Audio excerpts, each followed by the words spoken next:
कैसा खेल रचाया रचाने वाला, कैसा दुनिया बनाया जी।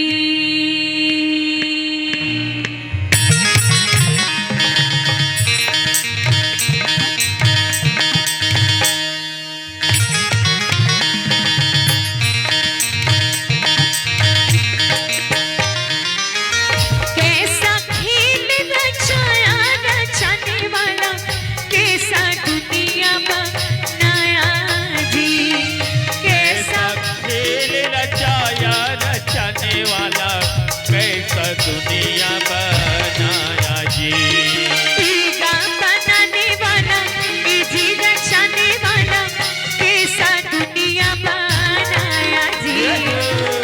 जी रचाने वाला जी, बनाने वाला, कैसा दुनिया बनाया जी।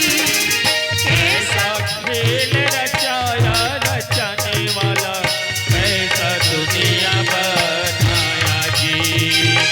कैसा खेल रचाया रचाने वाला, कैसा दुनिया बनाया जी। बनाने वाला जी, रचाने वाला, कैसा दुनिया बनाया जी। बनाने वाला जी, रचाने वाला, कैसा दुनिया बनाया जी। जय हरि।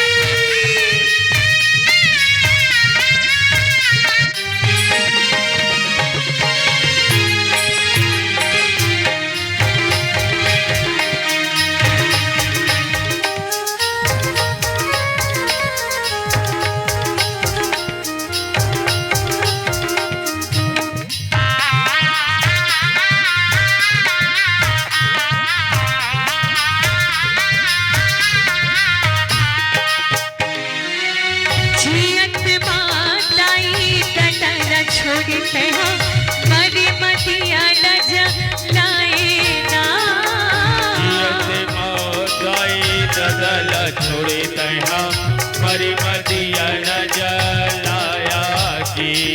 और देखो कतिक विचित्र बात है, जब माँ बाप जिंदा रही थे तब अपन बेटा बहुला कही थे, का कही थे, ए बेटा आज बड़ा रंधवा दिन रे, इक्कर दिन हो गए बड़ा नहीं खा हो।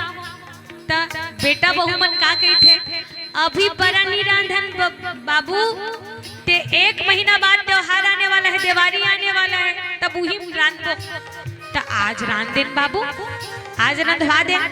ता अभी नहीं रांधन बाबू, कद का महंगाई बढ़ गई है, दाल की कीमत, तेल की कीमत, प्याज की कीमत, त्योहार आई तब रांध दो कीजी। और त्योहार आज पहली ओकर बाप मर गए,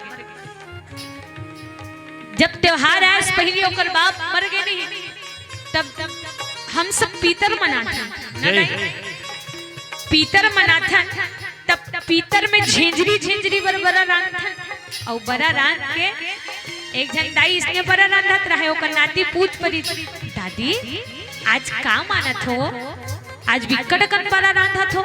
तो ओकर डोकरी रही बतावे, बेटा आज तोर बबल हमन पीतर मानत हन रे, तब ए बरात का कन तो एको दिन नहीं रांधे रहो दाई, त किस आज तोर बबा हा कौवा बन के बरल खाए बराही बेटा, तोर बबा आज कौवा बन के बरल खाया ही, ओखरे बर बनात हन किस। अच्छा त कतेक टाइम आही दाई, और कैसे आही कि पूछिस नहीं, ओकर नाती है त डोकरी दई जवाब देवे, छानील देखत रहे बेटा, छानी ना तोर दादा कौवा बन के आही किस। अच्छा छानी माही दादी, तो किस देखत रहे बेटा, है कौवा बन के आही, इसी की देखत रही। एक कनक बाद 13-14 ठन कौवा आगे दाई, वो लड़का गिनत रहा 1 2 3 4 5 ऐसे 13 ठन कौवा दौड़त दौड़त अपन दाई जगल कहिस, दादी मोर केझन दादा रहीस हो, 13-14 ठन कौवा वहां है बता।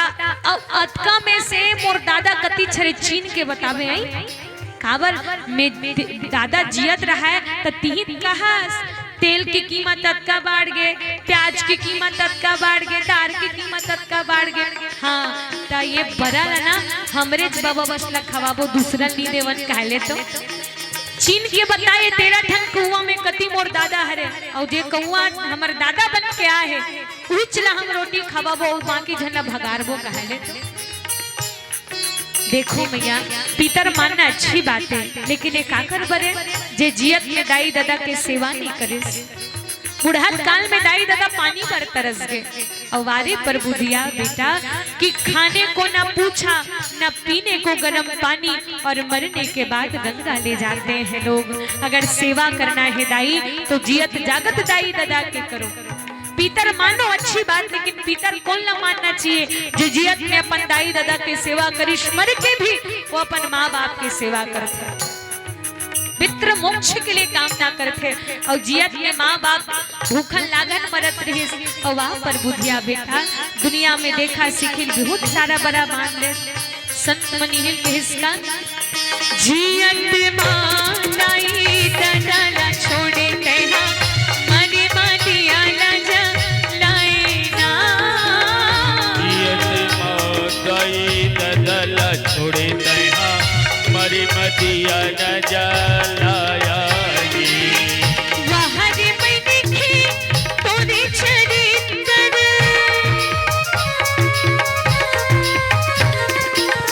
वहरे में दिखे तोरे चरित्र, देख बनिया पछताया बनाने वाला, कैसा दुनिया बनाया जी। ईगा बनाने वाला जी रचाने वाला, कैसा दुनिया बनाया जी।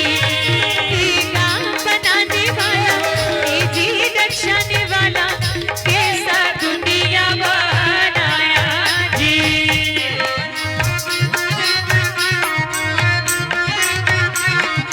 जय हो।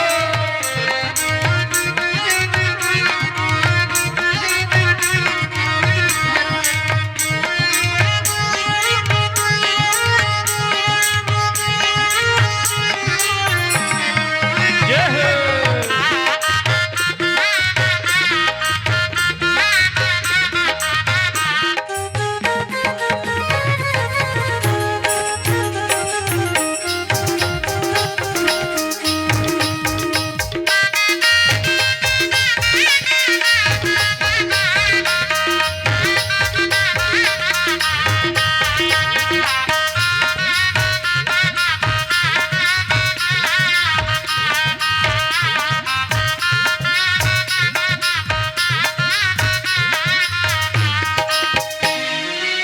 हाड़ा जरे तुर बन कस लकड़ी भैया, इस जले बन घासाना।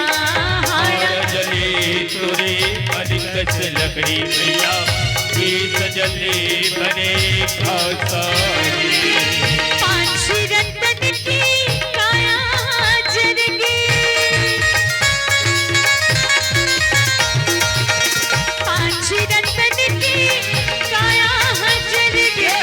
धुआं उड़ा थी आकाशा बनाने वाला, कैसा दुनिया बनाया जी। ईगा बनाने वाला जी बनाने वाला, कैसा दुनिया बनाया जी। ईगा बनाने वाला जी रचाने वाला, कैसा दुनिया बनाया जी। कैसा खेल रचाया रचाने वाला, कैसा दुनिया बनाया जी।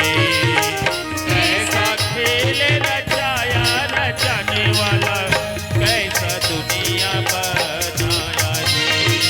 ईगा बनाने वाला जी रचाने वाला, कैसा दुनिया बनाया जी।